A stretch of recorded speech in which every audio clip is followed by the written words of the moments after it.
They laughed openly when the walls first began to rise, uneven and brown, shaped by hands instead of machines. Some slowed their cars to stare. Others shook their heads, whispering that grief had finally driven her to madness. In a quiet rural corner of the United States, where wooden cabins and brick homes defined what was normal, one woman was building a house out of mud. No concrete, no insulation, just earth, straw, water, and faith. What no one understood was that this fragile-looking cabin would soon become the most comfortable home in the entire valley, and the woman they mocked would become its silent hero. If you believe in the silent hero, in second chances, and in people who rise quietly without applause, take a moment to like this video, share it with someone who still believes kindness matters, leave a comment, and subscribe to the channel.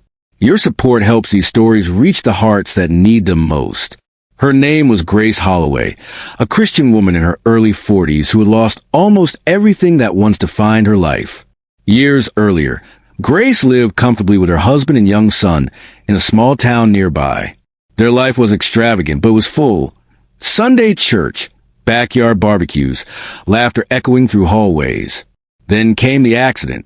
One rainy evening, a drunk driver crossed the center line and shattered her world. Her husband and son were gone in seconds, leaving Grace with silence so loud it felt unbearable. Grief hollowed her out. The house felt like a museum of memories she couldn't breathe inside. Medical bills and legal fees swallowed their savings. Eventually, she sold the home and walked away from the life she once knew. People offered sympathy, but sympathy fades quickly when tragedy lasts too long. Grace needed more than words. She needed a reason to keep living. She found it on a forgotten plot of land her husband once dreamed of building on. It was cheap because no one wanted it. The soil was dense clay, the winters harsh, the summers brutally hot. To Grace, it felt like a beginning. She moved there with little more than tools, books, and an idea most people thought was foolish. Grace had spent long nights reading about ancient building techniques, homes made of earth that had stood for centuries.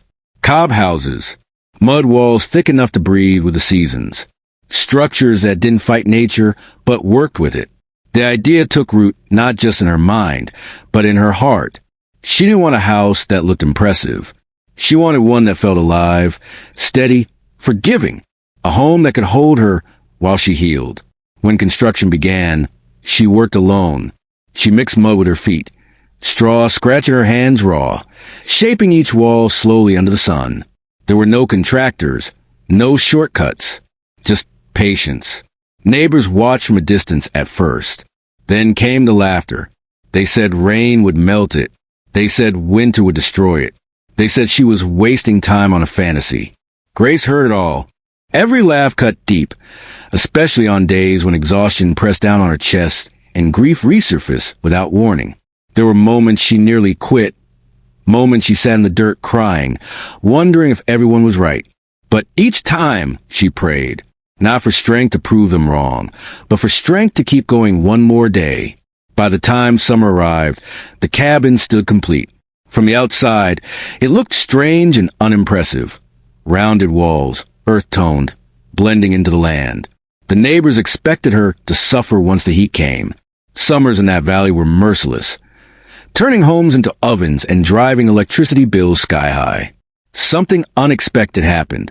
Inside Grace's mud cabin, the air remained cool and calm. The thick earthen walls absorbed heat during the day and released it slowly at night.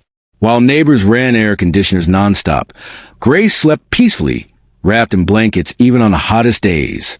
She cooked without sweating, prayed without distraction, and for the first time in years, felt comfort without guilt. Word spread quietly. Some neighbors dismissed it as coincidence. Others grew curious. Then winter came. The first snow fell early, heavy and relentless. Temperatures dropped far below freezing. Pipes burst. Heaters failed. Electricity bills soared. People worried about staying warm. They waited for Grace's cabin to crumble or freeze solid. It didn't. The same walls that kept heat out in summer now held warmth inside. A small wood stove was enough to heat the entire space. At night, while wind screamed across the valley, Grace sat inside reading her Bible, the cabin holding steady like an embrace. She felt safe, not just from the cold, but from a fear that had chased her since the accident. During a particularly brutal storm, the power went out across the area. Families huddled in cold homes, some forced to leave temporarily. Grace opened her door. One by one, neighbors came seeking warmth. The same people who once laughed now sat quietly inside her mud cabin, astonished by its comfort. Grace never mentioned the mockery. She served hot soup, shared blankets, and listened. Kindness, she believed, was not a response to apology. It was a calling. After that winter, everything changed. Local builders began asking questions. Students visited to learn. Environmental groups reached out. Grace shared what she knew freely, never claiming expertise, only experience. She helped others design affordable, sustainable homes, especially for families struggling to afford heating and cooling. Slowly, purpose returned to her life, not as a replacement for what she lost, but as something new growing from the soil of pain. The cabin remained simple. Grace never tried to upgrade it to impress anyone. She planted a small garden, raised chickens, and welcomed anyone who needed rest. Her land became a place of quiet healing. Some came for advice. Others came just to sit. Late one evening, as the sun dipped behind the hills, Grace stood outside her cabin, running her hand along the cool, solid wall. She thought of the laughter, the doubt, the days she nearly gave up. She realized that what she built was more than a home. It was proof that strength doesn't always look strong, and wisdom doesn't always come wrapped in approval. The neighbors who once mocked her now spoke of her with respect. Children asked questions.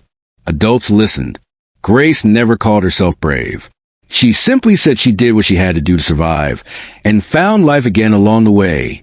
If this story touched your heart, if it reminded you that quiet courage can change lives, and that second chances often come disguised as foolish ideas, please like this video, share it with someone who needs hope, and subscribe to the channel for more stories that honor the silent hero.